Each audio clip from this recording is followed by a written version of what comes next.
Magandang umaga po sa ating lahat mga ka-farmers.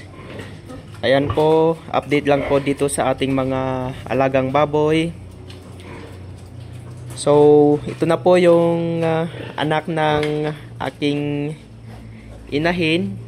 So, bali 13 heads sana pero namatay yung isa noong ika 2 days nila.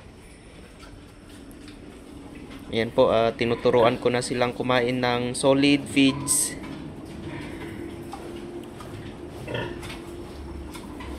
Ayan, bali 11 days na nila ngayon.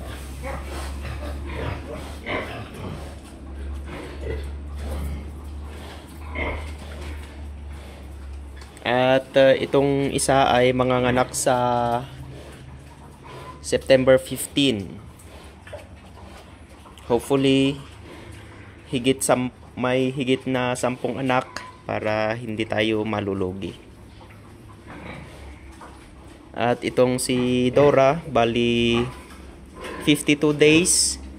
At itong isa hindi pa siya naglalande, kaya mukhang ika-call out na to. Tsaka itong isa ay 33 days na niya ngayong araw.